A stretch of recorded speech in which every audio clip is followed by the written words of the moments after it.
amen. Gloire à Dieu. Alors, ce matin, mes frères et sœurs, nous allons parler de cette parole. Le thème déjà, c'est fabrique ta barque. Fabrique ta barque. Fabrique ta barque. Ma soeur, mon frère, est-ce que tu as une barque quelque part? Est-ce que tu as une barque quelque part? Tu as besoin de fabriquer ta barque. Bon, là, comme ça, vous ne pouvez pas me comprendre encore, mais au fil de temps, quand nous allons avancer dans le message, vous allez vraiment comprendre le message. Alors, fabrique ta barque. Pourquoi fabrique ta barque? En fait, nous allons voir, mes frères et sœurs, dans les évangiles, on va voir que Jésus-Christ, dans son parcours, en tout cas quand il a commencé le ministère, on va voir que Jésus, souvent, c'est comme si il y a déjà un dispositif qui était mis en place par Jésus-Christ, où il devait toujours avoir une barque quelque part. Quelque part. À un moment donné, on va voir Jésus rentrer dans la barque, par exemple, pour apporter la parole, pour enseigner. Donc, la barque, en fait, faisait partie de parcours de Jésus. Si nous lisons bien les évangiles, mes frères et sœurs, bon, on va vraiment rentrer plus en profondeur. J'aimerais d'abord que nous puissions lire dans Luc, chapitre 5. Luc, chapitre 5.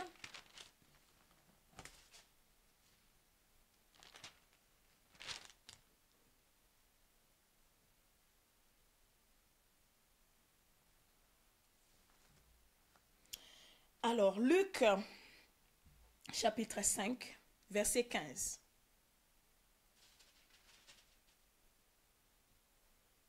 Luc, chapitre 5, verset 15. La parole nous dit, sa renommée se répandait de plus en plus et les gens venaient en foule pour l'entendre et pour être guéris de leur maladie. Et verset 16 nous dit, et lui, il se retirait dans les déserts et prier. On va aller maintenant dans Marc chapitre 3, verset 7.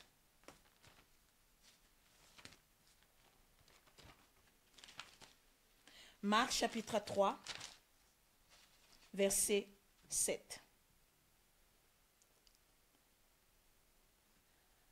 Ici, on voit, la parole nous dit, Jésus se retira vers la mer avec ses disciples. Une grande multitude le suivit de la Galilée et de la Judée et de Jérusalem et de l'Idumée et d'au-delà du Jourdain et des environs de Tyr et de Sidon. Une grande multitude, apprenant tout ce qu'il faisait, vint à lui. Il chargea ses disciples de tenir toujours à sa disposition une petite barque, afin de ne pas être pressé par la foule. Donc, ça veut dire que Jésus, lui-même, il avait donné ce dispositif-là à ses disciples en disant, il faut toujours qu'ils puissent avoir à sa disposition une petite barque afin de ne pas être pressé par la foule. Alors maintenant, on va aller Matthieu chapitre 14. Chapitre 14, verset... Ouais, on va commencer verset... Matthieu chapitre 14, verset 13. Voilà. À cette nouvelle, Jésus partit de là dans une barque pour se retirer à l'écart dans un lieu désert. Et la foule, l'ayant su, sortit des villes et le suivit à pied. Quand il sortit de la barque, il vit une grande foule et fut ému de compassion pour elle et il guérit les malades. Amen. Je m'arrête là. Mais là où vraiment notre verset phare, mes frères et sœurs, c'est Marc chapitre 3, verset 7. Donc ici, on voit Jésus, le ministère de Jésus, mes frères et sœurs. Ça veut dire que Jésus était toujours accompagné par une foule. Donc, Jésus vraiment avait un ministère extraordinaire. Il était toujours suivi par une multitude de personnes. qui venaient à sa rencontre. Il y avait toujours cette foule-là qui le suivait. Et donc, je vois que, en fait, dans le parcours de Jésus, il était très important pour Jésus, à chaque fois, de se retirer à l'écart. Il était d'avoir un temps où des fois il est seul, ou des fois il va prendre quelques disciples avec lui. Mais pour lui, c'était important de se retirer, de laisser la foule et de se retirer seul, avoir un temps avec le Père. Et ça, c'était très important pour Jésus-Christ. En tout cas, dans son parcours ici, nous allons voir. Et on va voir, mes frères et sœurs, qu'au milieu du bruit, de l'agitation, hein, du monde, il faut se mettre à part. Il faut se mettre à côté à un moment donné. Ok, aujourd'hui, ma soeur, mon frère, la foule pour nous, c'est quoi? La foule représente quoi dans notre vie de tous les jours? La foule représente, ma soeur, mon frère, tout ce que nous pouvons voilà, voir dans notre quotidien. Par exemple, le travail. Oui, le travail, tu peux être tellement débordé par le travail que tu n'as même plus le temps pour toi. La foule peut représenter quoi? La foule peut représenter oui, les activités autour de nous. Des fois, mes frères et sœurs, on n'a même plus le temps de se mettre à part, hein, pour vraiment se retrouver face à nous-mêmes. Et Jésus, il était très important pour lui dans le ministère. Bien qu'il était venu, sa mission était pour guérir les malades. Sa mission était pour venir voilà, sauver. Hein? Mais à un moment donné, il était crucial pour lui, il était important pour lui de se retirer, de se mettre à l'écart, hein? Vraiment avoir ce moment-là seul, dans la présence de Dieu. Et c'est pour cela, le thème de ce matin, fabrique ta barque. Ta barque, c'est quoi, ma soeur, mon frère? Ta barque, aujourd'hui, je peux te dire que ta barque, c'est quoi? Ta barque, c'est cette motivation d'aller chercher la face du Père. Ta barque, c'est ça, ma soeur, mon frère. Il faut que tu puisses la fabriquer. Où est ta barque? Hein? Où est ta barque? Tu peux même dire à celui qui est à côté de toi, où est ta barque? Où est ta barque? Où est ta barque? Dis-lui bien. Où est ta barque? Où est ta barque? Donc je peux dire, où est ta motivation? Où est cette motivation? Où est cette force? Où est cette envie-là pour aller chercher la face du Père? La barque, c'est ça, ma soeur, mon frère, cette envie, cette motivation d'aller chercher la face du Père. Alléluia. Hey, mes frères et sœurs. Et donc, en tout cas, mes bien-aimés, pour Jésus-Christ, il était important, crucial pour lui, d'avoir toujours une petite barque à côté, à sa disposition. Alléluia. Ben oui, mes frères et sœurs, imaginez la foule qui venait. Hein, tu es malade. Tu es malade. Tu as toujours entendu que Jésus guérissait toute maladie. Peu importe la maladie qui était là, Jésus pouvait la guérir. Donc toi, tu entends la renommée de Jésus et tu vois Jésus devant toi. Qu'est-ce qui va se passer? Ben, tu vas courir vers lui pour vraiment, comme cette femme qui a eu la perte de sang, hein? Qui a touché le pan de son vêtement et qui avait reçu sa guérison. Et bien, imaginez, bien aimé, cette multitude de foule-là qui venait presser Jésus, mes frères et sœurs. Et d'ailleurs, la Bible nous dit ici, afin de ne pas être pressé par la foule. Et bien, ce que j'aimerais te dire ce matin, ne sois pas pressé.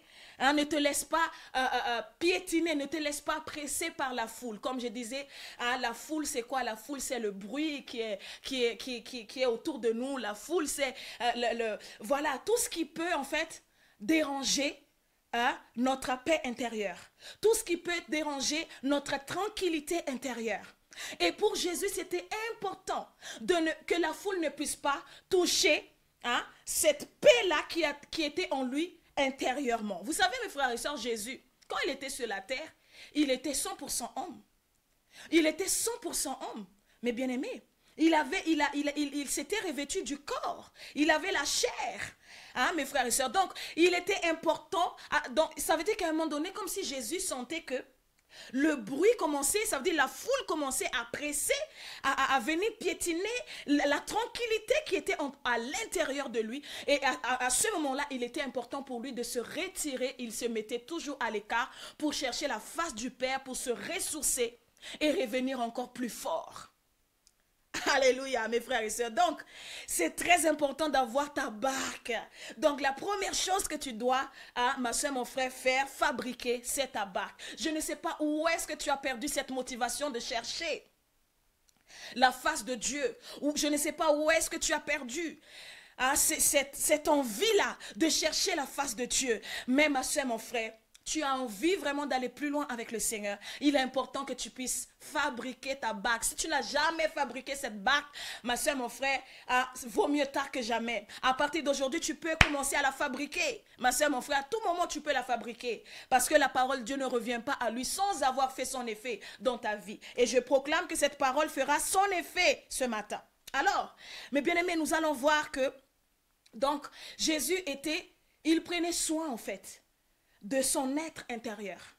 Même Jésus, ma soeur, mon frère, même Jésus, il prenait soin de son être intérieur.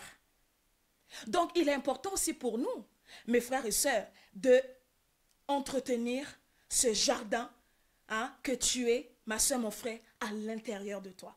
Vous savez, mes bien-aimés, il y a des personnes, tu peux voir ces personnes-là, ils paraissent calmes, réservés de l'extérieur, mais à l'intérieur, sont des cyclones ambulants. Ce sont des tempêtes ambulantes. Ça veut dire que leur pensée va dans tous les sens. Ça veut dire qu'il n'y a pas la paix, il n'y a pas la tranquillité à l'intérieur. Tu peux le voir comme ça posé physiquement. Tu les vois, ils ne parlent pas, ils sont calmes. Limite même pour te parler, pour converser avec toi, la personne a du mal. Mais à l'intérieur, ce sont des bruits. Il y a une foule comme pas possible de perturbations dans la personne. Ma soeur, mon frère, tu vois la personne comme ça, calme. Mais par contre, tu peux voir quelqu'un qui paraît agité de l'extérieur. Mais quand tu regardes à l'intérieur de la personne est calme. Oh, c'est pour ça que j'ai envie de dire à quelqu'un ce matin, calmos, ma soeur, mon frère, calmos, qu'à l'intérieur de toi, ma soeur, mon frère, que tu puisses retrouver ce calme-là. Peut-être qu'en ce moment, tu traverses un moment de turbulence dans ta vie. Je ne sais pas dans quel domaine dans ta vie qui a causé comme une sorte de tempête dans ton être intérieur. Tu as du mal à trouver ce calme, cette tranquillité en toi. Mais ce matin, j'appelle le calme et la tranquillité en toi, dans ton être intérieur, dans le nom puissant de Jésus. Et vous savez, mes frères et sœurs, nous allons même voir comment les conséquences de quand une personne n'a pas cette tranquillité, ce calme à l'intérieur, cette paix intérieure, la personne ça va même se voir dans le physique de la personne. Et ça, c'est prouvé scientifiquement. Quand quelqu'un est mal à l'intérieur, dans son être intérieur, automatiquement, ça va se reproduire, ça va se voir, ça va se développer aussi sur son être extérieur. Ça veut dire physiquement, son corps. Et ça, tu vas voir que la personne va commencer à avoir voilà, troubles de sommeil, toutes sortes de choses qui peuvent surgir en fait physiquement dans la personne. D'un coup, la personne va commencer à avoir une maladie qui va commencer à naître dans la personne, alors que la maladie qui ne devait pas être là. Mais tout simplement parce que la personne n'avait pas fait attention. Que la foule ne puisse pas la presser. Parce que Jésus ici, mes bien-aimés, il faisait très attention pour que la foule ne puisse pas venir piétiner la paix qui était en lui. Mais bien aimés, nous savons très bien que là où il y a la foule, forcément il y a toujours des bruits. Vous avez déjà vu un endroit où il y a plein de monde, tout est silence, tout est silencieux, silencieuse? Non, il n'y a pas un endroit où il y a une foule qui n'a pas de bruit. En tout cas, je n'ai jamais vu un endroit où il y a une foule qui n'a pas de bruit. Je n'ai jamais vu. La plupart des endroits où je vais, là où il y a la foule, il y a toujours des bruits qui vont avec. Alors, ma soeur, mon frère, que les bruits à l'intérieur de toi puissent se taire ce matin dans le nom puissant de Jésus. Que cette foule-là qui est venue dans ta vie, qui cause des bruits, ça veut dire dans tes pensées, dans ton imagination, dans tous les compartiments, tous les parties de ton âme, il y a du bruit là-bas que tu as du mal même à te poser pour écouter ce que Dieu a à te dire. Et c'est pour cela, ma soeur, mon frère, je veux encore aller plus loin. Jésus, ma soeur, mon frère, il fallait qu'à un moment donné, il puisse dire non. Je dois, retourner dans le calme et le silence. Et c'est pour ça que là où Jésus va aller, c'est dans un endroit très stratégique. Il va, par exemple, il va aller sur une montagne. Il va aller dans des déserts. Désert, nous savons que c'est un endroit, hein, mes bien-aimés, peu fréquenté par des personnes. Désert, c'est un endroit qui n'a pas vraiment du monde. Désert, c'est ça qu'on dit désert. Désert, c'est il n'y a rien, il y a rien. Donc, Jésus, il va choisir des endroits vraiment très stratégiques, ma soeur, mon frère, pour vraiment rentrer vraiment, se recharger, se ressourcer. Hein? C'est une manière pour Jésus de prendre soin de son être intérieur. Alléluia. Alors, on va voir maintenant, mes bien-aimés, quelques personnages dans la parole de Dieu, hein, des hommes de foi qui n'ont pas pris la peine de cultiver leur être intérieur et qui a causé leur chute. Hein, donc, on va voir, mes frères et sœurs. Donc, nous allons premièrement lire Genèse, chapitre 25.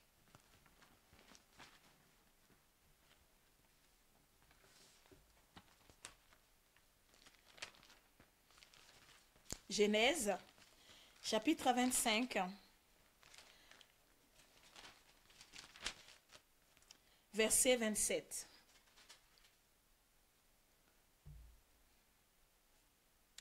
Alléluia. Genèse, chapitre 25, verset 27. Ici, nous allons voir l'histoire d'Ésaü et de Jacob, les jumeaux. Donc, les deux fils d'Isaac. Alors la parole nous dit, ses enfants grandirent, Ésaü devint un habile chasseur, un homme des champs. Mais Jacob fut un homme tranquille, qui restait sous les tentes. Sous les tentes. C'était un homme quoi? Tranquille, qui aime rester, qui restait voilà, sous les tentes. Lui, il aimait le calme. Lui, voilà, il était un homme d'intérieur. Ah là là, Jacob! Il était dans le tranquille, il était calme. Voilà. Mais on va voir maintenant, et comme quoi hein, on peut sortir de même ventre au même moment. Hein, on a évolué ensemble dans le même ventre pendant 9 mois, mais on sort, on est complètement opposés hein, l'un à l'autre. C'est waouh! Vous voyez ça, mes bien-aimés? Il dit, Isaac, écoute bien, hein, Isaac aimait Ésaü parce qu'il mangeait du gibier. Et Rebecca aimait Jacob. Comme Jacob faisait cuire un potage, Ésaü revint des champs, accablé de fatigue. Et Ésaü dit à Jacob, laisse-moi, je te prie, manger de ce roux-là, car je suis fatigué. C'est pour cela qu'on a donné à Ésaü le nom d'Édom. Jacob dit, vends-moi aujourd'hui ton droit d'aînesse. Ésaü répondit, voici, je m'en vais mourir. À quoi me sert ce droit d'aînesse? Oh. Et Jacob dit, jure-le-moi d'abord. Il le lui jura. Et il vendit son droit d'aînesse à Jacob. Alors Jacob donna à Ésaü du pain et du potage de lentilles. Il mangea et but, puis se leva et s'en alla. C'est ainsi qu'Ésaü méprisa le droit d'aînesse. Vous voyez, mes frères et sœurs, on voit deux frères complètement opposés de caractère. Donc Ésaü, il était un chasseur. Il était un homme, voilà, qui aimait le mouvement. Il était un homme qui aimait le... Voilà, on voit que c'était un homme qui n'aimait pas rester sur place. C'était un homme d'action. Hein, voilà, Ésaü, c'était un homme d'action. il aimait, voilà, chasser. Ah, est-ce qu'il y a des chasseurs ici? Alors, mais Jacob, lui, il était là, tranquille. Et vous savez, mes bien-aimés, c'est important d'avoir ce côté-là tranquille à l'intérieur. Donc, Jacob, il était là, tranquille. Mais là, regarde maintenant, mes frères et sœurs. Jacob et Ésaü. Ésaü était revenu de la chasse, fatigué. Ça veut dire que il était à l'intérieur, peut-être, vous voyez, quand tu vas à la chasse, j'imagine qu'il y a une pression. Il y a une pression avec. Parce que voilà, tu as déjà trouvé ta proie. Voilà, il y a comme une sorte de stress qui est là.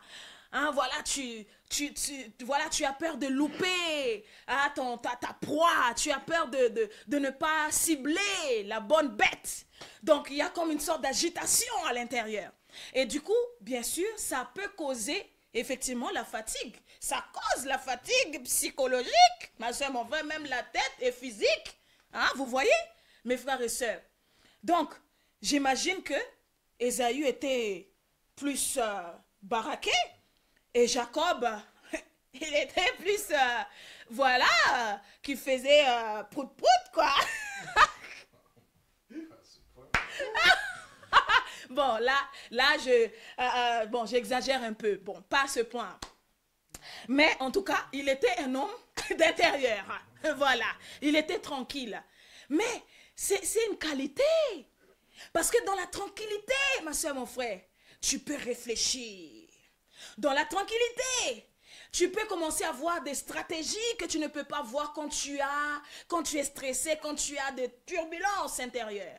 Et Jacob, comme c'était un chasseur de bénédiction, lui, Ésaü était un chasseur de tout ce qui est dans le physique. Mais Jacob était un homme, c'était un chasseur de bénédiction spirituelle. Tout ce qui est céleste, lui, il était à l'affût. C'est ça ce que j'aime bien avec Jacob. Tout ce qui est céleste, tout ce qui est, ma soeur, mon frère, spirituel, hey, lui, il est à l'affût. Et c'est pour cela que, vous voyez, les choses spirituelles et la tranquillité vont avec. Est-ce que vous voyez, mes frères et sœurs? La tranquillité va avec les choses spirituelles.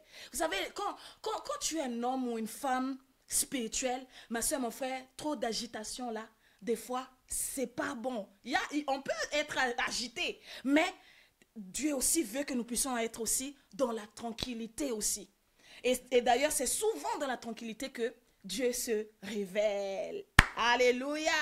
Donc, ma soeur, mon frère, regardons jusqu'où Jacob, dans sa manière de voir, dans la tranquillité. Ça veut dire qu'il a capté. Ça veut dire qu'il tellement... non. Il était connecté, cet homme. Hein. Il était vraiment connecté aux choses spirituelles.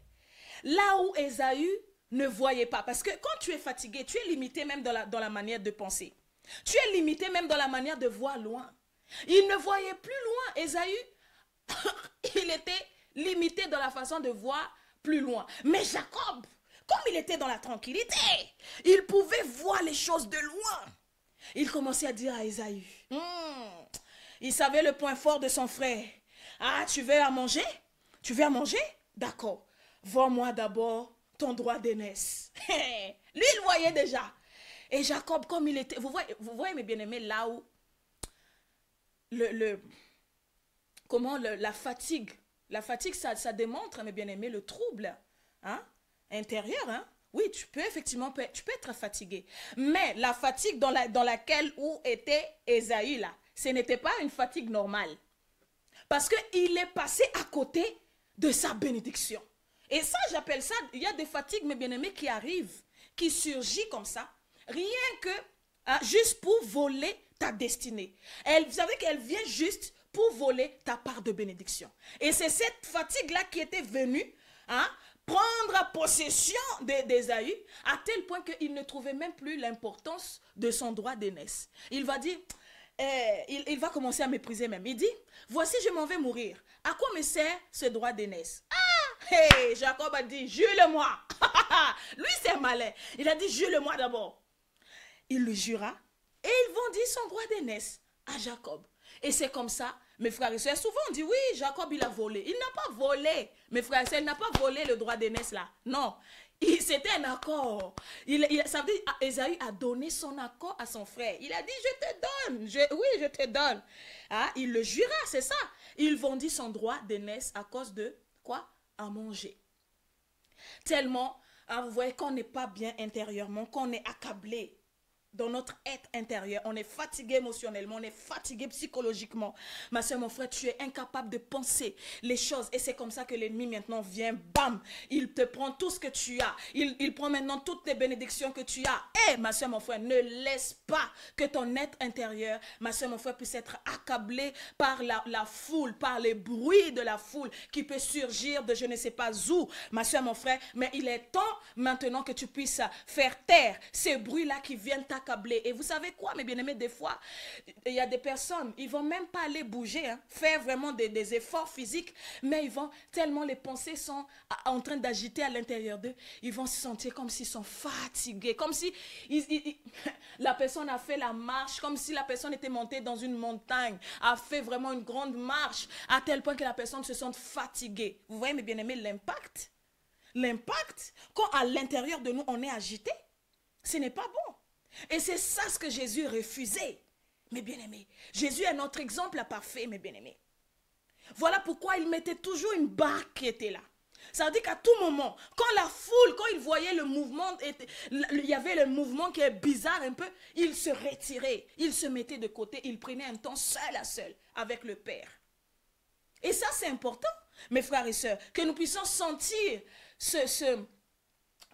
comment cette alarme là spirituelle, alarme spirituelle qui dit que non, non, non, non, non, là ce n'est pas bon, là il est important que je puisse me poser, arrêter tout et réfléchir différemment et rentrer dans la présence du Père.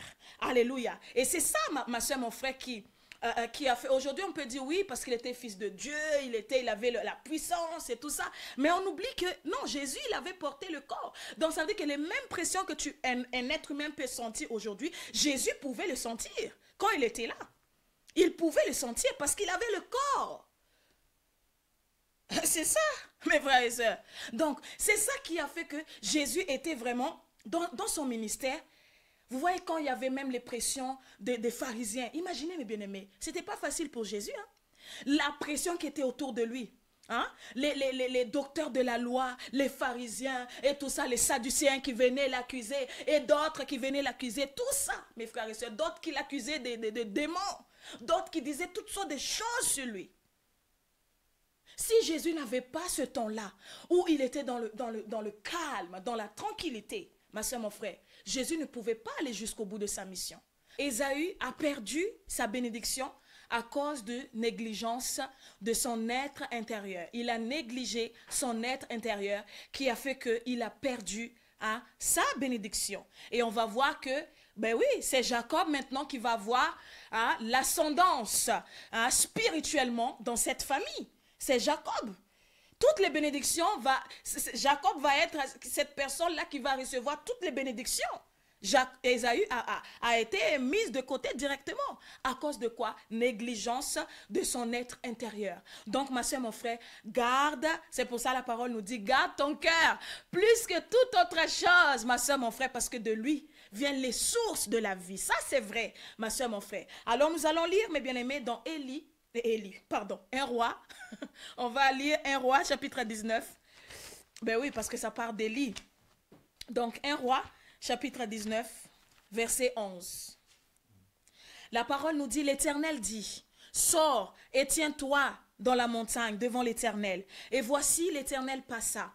Et devant l'Éternel, il y eut un vent fort et violent qui déchirait les montagnes et brisait les rochers.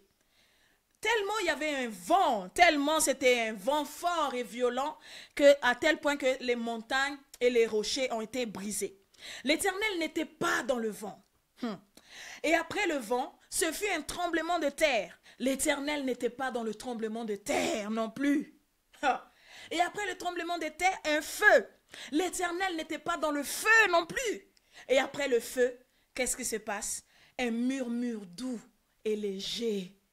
Un murmure doux et léger. Ma soeur, mon frère.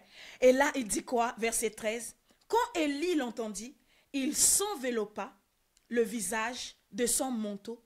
Il sortit et se tint à l'entrée de la caverne. Et voici une voix lui fit entendre ces paroles. Que fais-tu, Élie? Waouh! Ça veut dire c'est dans le murmure doux, léger dans le calme, ma soeur, mon frère, la tranquillité que Dieu s'était révélé à Élie. Ah, parce que Élie, ah là là, ma soeur, mon frère, Élie il était en train de fuir. Il était en train de fuir, il était dans la fuite. Ah, mais il a fallu que Élie, voilà, puisse faire redescendre toutes sortes de pressions. Toute pression qu'il avait de l'extérieur. Voilà, descendre vraiment, faire descendre les pressions, voilà, les intimidations qu'il pouvait, il avait reçues et tout ça. Il était un être humain, ma soeur, mon frère, c'était pas évident. Mais Dieu, l'Éternel, il va se révéler, il va se montrer à Élie dans le murmure doux et léger. Murmure doux et léger. Alors, ma soeur, mon frère, que tout ce qui est dans ton être intérieur puisse revenir dans le calme pour que tu puisses entendre le murmure doux et léger de l'Éternel. Parce qu'il a des choses à te dire. Il veut te parler. Mais la manière dont il veut te parler, dans les conditions à laquelle Dieu veut que tu puisses te mettre pour qu'il puisse se révéler à toi, il veut que tu puisses être dans cette tranquillité, dans le calme, ma soeur, mon frère. Et c'est là qu'il va se révéler à toi. Et d'ailleurs, ce n'est pas pour rien que Jésus va dire que votre cœur ne se trouble point. Parce que Jésus savait que si notre cœur est dans le trouble, il serait impossible pour lui, ma soeur, mon frère, de nous donner les directives. Ok, il pourra nous donner les directives, mais pour nous, ça sera difficile d'entendre quelles sont les directives qu'il a à nous donner. Voilà pourquoi, mes bien-aimés, Jésus va toujours nous dire que votre cœur ne se trouble point. Parce qu'il sait que c'est là le cœur des choses. Le cœur des choses, ma soeur, mon frère, c'est dans ton cœur, ton être intérieur. Et ça, l'ennemi, il sait très bien. Satan sait très bien que si notre être intérieur est dans le trouble, oh ma soeur, mon frère, c'est la cacophonie totalement. Rien ne va plus. Ça veut dire on est incapable, on sera incapable d'entendre la voix de Dieu. On sera incapable d'entendre les directives de Dieu. Ça sera difficile pour nous. Voilà d'où l'importance, mes frères et sœurs, pour nous, aujourd'hui, de se positionner en disant, Seigneur, j'ai entendu cette parole, que les bruits de la foule ne puissent pas avoir le dessus en moi, dans le nom puissant de Jésus. Ma soeur, mon frère, en dehors, c'est pour ça qu'on dit souvent, pasteur le dit souvent, ici, ok, dehors peut être, voilà, au travail, ça peut être des désordres, comme pas possible. Là-bas, il peut y avoir des bruits, mais que dans ta maison, ça puisse être la paix totale. Pourquoi il le dit ça? Parce que c'est de l'intérieur vers l'extérieur. Ah, ça ne peut pas être le contraire. Ça ne peut pas être, tu es au travail, c'est au travail, là-bas, c'est dans la paix, mais dès que tu arrives à la maison, c'est là où la guerre commence pour toi. Non, ma soeur, mon frère, non. Et donc, ça doit aussi être comme ça, mes frères et sœurs, en nous. Ta maison, c'est quoi? Ta maison, c'est où? Ta maison, c'est ton être intérieur. Toi. Alors, tu dois vraiment faire attention, ma soeur, mon frère, que cet être intérieur ne puisse pas être impacté par le bruit du dehors. S'il te plaît, ma soeur, mon frère, fais ce travail en toi. C'est pour ça que tu as besoin de fabriquer une barque, ma soeur, mon frère. Cette barque-là va te permettre, cette barque va t'emmener dans ce lieu secret. Oh, cette barque va t'emmener dans ce lieu où tu seras seul à seul avec ton Dieu, où tu seras seul à seul avec le Père, où il va te communiquer, où il va te parler, ma soeur, mon frère. Vous savez quoi, mes frères et sœurs? Un homme ou une femme qui a une paix intérieure, un homme qui entretient son être intérieur, c'est une personne qui peut faire face à toutes sortes de géants qui peuvent se présenter devant lui ou elle. Est-ce que vous savez ça, mes frères et sœurs? Un homme ou une femme qui sait prendre soin de son être intérieur, c'est un homme et une femme qui peut avoir le dessus sur toutes sortes de géants qui peuvent se présenter de je ne sais pas où. Et nous allons voir ça, mes frères et sœurs. On va voir ça dans 1 Samuel chapitre 16. 1 Samuel chapitre 16, verset 7. Alors, la parole nous dit, et l'Éternel dit à Samuel, ne prends point garde à son apparence et à la hauteur de sa taille, car je l'ai rejeté. L'Éternel ne considère pas ce que l'homme considère. L'homme regarde à ce qui frappe les yeux, mais l'Éternel regarde au cœur. Ok. Donc ici, on voit que, Dieu a trouvé l'homme selon son cœur. Hein, l'homme selon le cœur de Dieu, ce n'est pas cet homme-là qui est trop agité à l'intérieur comme à l'extérieur. On voit que Saül, c'était un homme qui n'avait pas le calme hein, à l'intérieur. C'était un homme vraiment qui faisait tout ce qui passait dans sa tête, il le faisait. C'est un homme qui n'avait pas un temps de répit, un temps de calme, tranquillité à l'intérieur pour se poser, même pour prendre des décisions. Et ce n'est pas cet homme-là que Dieu voulait. Dieu cherchait un homme de paix, un homme calme, un homme qui aimait la tranquillité. Et on va voir, mes frères et sœurs, David. Qu'est-ce qui s'est passé? Quand Samuel était venu, le prophète Samuel était venu pour oindre David, on va dire quoi? Et il va dire, mais leur papa, Isaïe avait présenté tous ses fils. Et Samuel dit, mais c'est tout ce que tu as comme fils? Et il va dire, ah non, il y en a un qui est parti hein, paître les troupeaux. Ah, donc ça veut dire que David, son travail, ma soeur, mon frère, était celui qui était...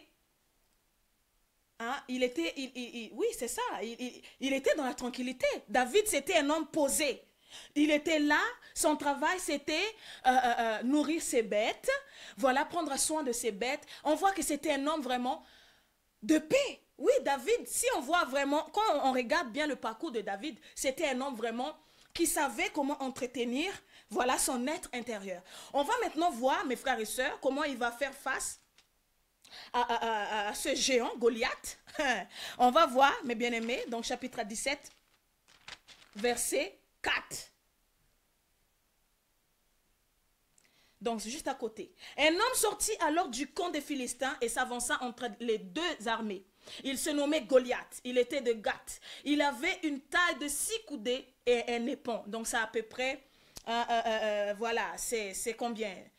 Combien? De 3 mètres. Il mesurait 3 mètres, hein?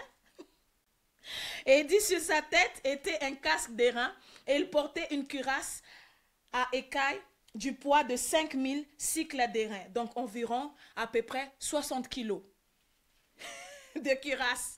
Tellement il était un géant. Il avait aux jambes une armure d'airain et un javelot d'airain entre les épaules. Le bois de sa lance était comme en souple de tisserand et la lance pesait 600 cycles de fer. Celui qui portait son bouclier marchait devant lui. Le Philistin s'arrêta et s'adressant aux troupeaux d'Israël rangés en bataille, il leur cria, « Pourquoi sortez-vous pour vous ranger en bataille? Ne suis-je pas le Philistin et n'êtes-vous pas des esclaves de Saül? Choisissez un homme qui descende contre moi. » Donc il va commencer à insulter même le Dieu d'Israël. Il va commencer à les intimider avec sa taille. Voilà, c'est imposant. Il est imposant. Rien que déjà sa taille, il était déjà imposant. Et là, mes bien-aimés, David va sortir. Un gars qui a confiance en lui. Un gars qui a la paix intérieure. Ma soeur, mon frère, quand tu as la paix intérieure là, je t'assure, personne ne pourra t'intimider. Personne, aucun géant ne pourra venir t'intimider. Vous savez, c'est les personnes-là qui n'ont pas, qui ont le bruit de la foule, qui ont pris le dessus dans leur être intérieur, qui vont commencer à avoir peur du diable, qui vont commencer à dire, oh pasteur, je suis attaqué, oh pasteur, je suis ceci, oh pasteur, oh ils sont venus la nuit, ils ont tiré mon drap, oh je dormais, j'ai vu quelqu'un était en train de m'étrangler, oh pasteur, j'ai vu, je sens des choses bizarres. Ça, c'est des personnes qui, tu vois qu'il y a des bruits dans leur être intérieur. Il n'y a pas la paix. Mais quelqu'un qui prend soin de son être intérieur, ma soeur, mon frère, il va se comporter comme David va faire ici. Alors, ma soeur, mon frère, il dit, verset 32, David dit à Saül, que personne ne se décourage à cause de ce Philistin, ton serviteur ira se battre avec lui. Ah, ma soeur, mon frère, oui, ton serviteur ira se battre avec lui. C'est ça, ma soeur, mon frère, quelqu'un qui prend soin de son être intérieur. Voilà pourquoi Dieu va dire sur David, j'ai trouvé l'homme selon mon cœur. J'ai trouvé l'homme selon mon cœur parce que quand je le regarde, c'est un homme de paix. C'est un homme qui aime la tranquillité. C'est un homme qui est calme. Ma soeur, mon frère, c'est pour ça que tu as besoin du calme, tu as besoin de la tranquillité. Et il dit verset 34. David dit à Saül, ton serviteur faisait paître les brebis de son père, et quand un lion ou un ours venait en enlever une du troupeau, je courais après lui, je le frappais et j'arrachais la brebis de sa gueule. Et il dit, s'il se dressait contre moi, je le saisissais par la gorge, je le frappais et je le tuais. C'est ça, ma soeur, mon frère, caractéristique de quelqu'un qui sait prendre soin de son être intérieur, qui fait attention, qui avait une barque à sa disposition, ma soeur, mon frère. David, c'était un jeune homme qui avait foi en son Dieu. C'était un homme, on voit que David, ma soeur, mon frère, avait cette intimité, connaissait son Dieu. Les autres, même ses frères, ses frères, parce que ses frères, Eliab et les autres, ils faisaient partie de l'armée. Ils faisaient partie de l'armée. Mais ils avaient la peur les tétanisait. Pourquoi? Parce qu'ils n'avaient pas cette barque dont on est en train de parler, ma soeur, mon frère. Mais David avait sa barque à sa disposition. Ça veut dire qu'à tout moment, il avait ce temps-là avec son Dieu. Mais bien aimé, la meilleure façon d'apprendre qui est notre Dieu, qui est ton Dieu, c'est d'avoir cette proximité avec lui, c'est d'avoir cette intimité avec lui. Plus il va te parler, plus tu vas mieux le connaître. C'est pareil dans une relation, ma soeur, mon frère. Quand tu vas commencer à apprendre à connaître une personne, il faut plus passer du temps avec la personne pour le connaître de plus en plus. Pour savoir vraiment qui est la personne, il faut que tu puisses passer plus du temps avec lui. Ma soeur, mon frère, alors Dieu, il veut passer du temps avec toi, mais tu as besoin de cette barque. Comme j'ai dit tout à l'heure, la barque, c'est la motivation. La barque, ma soeur, mon frère, c'est cette envie, l'envie de chercher la face de Dieu. Mais des fois, on dit, oh, moi, ce temps-ci, j'ai perdu l'envie de prière, je ne prie plus, je ne lis plus la parole. Mais est-ce que l'envie est toujours là? Est-ce que la motivation est toujours là, ma soeur, mon frère? C'est ça la question. Alors si tu as perdu peut-être ta motivation, si tu as perdu l'envie, oui, ma soeur, mon frère, si tu as même perdu cette passion, la passion que tu avais de chercher la face de Dieu, que cela puisse être redonné ce matin, dans le nom puissant de Jésus. Que ta barque, ma soeur, mon frère, puisse être construite ce matin à travers cette parole, ma soeur, mon frère, au nom puissant de Jésus-Christ. Oh, ma soeur, mon frère, moi je proclame ce matin, je prends ma barque au nom puissant de Jésus, je prends ma motivation de chercher la face de Dieu, je prends mon envie, je retrouve cette passion de chercher la face de Dieu parce que je suis une passionnée de l'intimité de mon Dieu. Alors David, ma soeur, mon frère, il ne va pas reculer devant Goliath. David, il ne va pas avoir peur devant Goliath, ma soeur, mon frère, parce que dans son être intérieur, c'était l'assurance assurée. Dans son être intérieur, il y avait la paix totale. Ma soeur, mon frère, c'est pour cela que je te dis ce matin, ma soeur, mon frère, que si tu es un homme ou une femme, qui prend soin de son être intérieur, aucun géant ne pourra te résister. Aucun géant ne pourra, ma soeur, mon frère, te résister. Et David va dire, il dit verset 46, alors Saül va lui donner cet ordre d'aller affronter ce Goliath, affronter ce géant. Alors il va dire maintenant verset 48, aujourd'hui l'Éternel te livrera entre mes mains, je t'abattrai et je te couperai la tête. Aujourd'hui je donnerai tes cadavres, les cadavres du camp des Philistins aux oiseaux du ciel et aux animaux de la terre. Et toute la terre saura qu'Israël a un Dieu. Et toute cette multitude saura que ce n'est ni par l'épée, ni par la lance que l'Éternel sauve. Car la victoire appartient à l'Éternel. Et il vous livre entre nos mains. Amen. Ma soeur, mon frère. Ça, ma soeur, mon frère, c'est le caractéristique de quelqu'un qui a le calme, la tranquillité, la paix intérieure. C'est ça, ma soeur, mon frère. David, c'était un homme qui avait vraiment ce tempérament de calme. Voilà. Oui, pourquoi? Parce qu'il avait une barque à sa disposition. Ma soeur, mon frère, la façon dont tu cherches Dieu dans ta vie fera toute la différence, ma soeur, mon frère, en toi. fera toute la différence. Et justement, c'est à travers ce moment-là d'intimité que tu auras avec ton Dieu qui va calmer les tempêtes autour de toi, qui va calmer les cyclones autour de toi, toutes sortes de bruits de la foule autour de toi. Les bruits de la foule vont se taire. Pourquoi? Parce que la présence de Dieu va prendre de l'ampleur en toi, qui fait que les bruits du dehors vont se taire. Voilà, ma soeur, mon frère, c'est dont tu as besoin aujourd'hui.